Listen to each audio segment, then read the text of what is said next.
Hey guys, so I just wanted to talk about lawn care in the summertime, and what do you guys do to maintain a healthy and green lawn, weed free, in the summertime, in the summer months when it's super humid, super hot, the sun's out there, it's just baking away.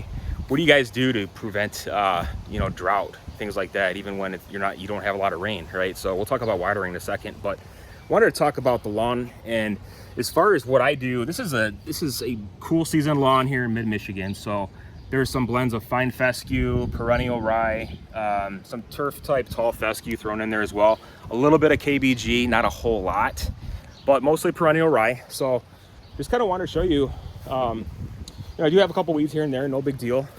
I'll treat those. You can spot treat those as well. We'll talk about that. But I keep it at 3.5 inches in the summertime because it's going to shade the soil underneath and help prevent the soil from drying out faster. So it'll retain moisture, retain water, and just prevent evaporation, really, or at least limit it, right? You're not going to prevent everything. So that's something to think about as far as keeping your lawn, your blades higher. Keep it. I see so many people just cut it super short, which is just terrible. All right.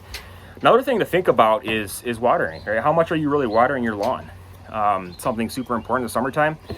Now I have a well, so I'm not. I don't have to use city water. However, I still have to pay for the maintenance on the well. I still have to pay for the salt to supply the water softener. But like I said, I still have sewage, so I can still use my well. But if you're using your well so much, you can create problems and pressure issues, things like that. So I try not to use it too much if I don't need to. So the last couple of weeks have been great because we've had a lot of rain, so I haven't really had to worry about it. But to measure rain, you can use a rain gauge that sticks right in the ground, a little tuna can, or any kind of plastic Tupperware that you have just kind of laying around. So there's a lot of different things you can do. Now, when it comes to blades, right?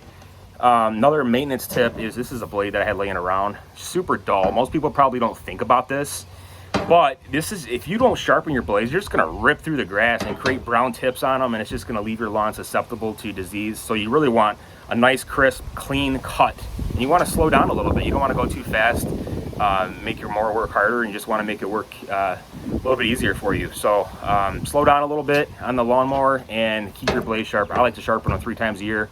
Right before the season, right before summer, and then right before fall. So 3 times a year, I keep them sharp.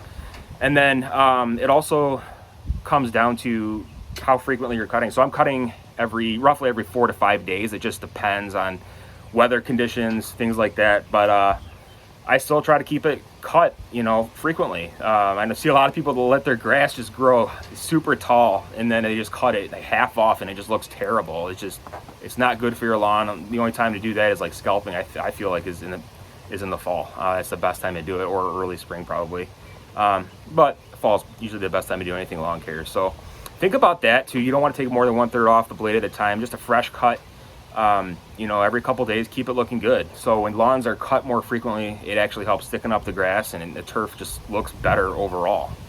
Okay, so when it comes down to weed control and fertilization, so you want to get the weeds under control. You can use some kind of weed and feed products. If you have a lot of weeds, those are the best to use. I typically don't like using those because I have more spot treatment areas that I like to focus on.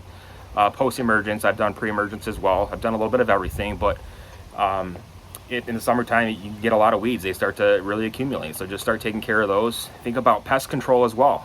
Okay, so grubs, insects, fleas, ticks, those are also big this time of year. So if you have dogs too, that's something to think about. You want to take care of that stuff in your lawn. You can use any products like this Home Defense Ortho insecticide killer for I don't know, it's a long lasting. There's all kinds of different products for this, but ants, fleas, ticks, spiders, mosquitoes, things like that. If you have a lot of those issues, you want to take care of that as best as possible. And then when it comes to fertilization, I like to focus on products that I use a mix, I should say, of organic, synthetic, granulars, and liquids. I use a little bit of everything. I think that's the best approach to lawn care.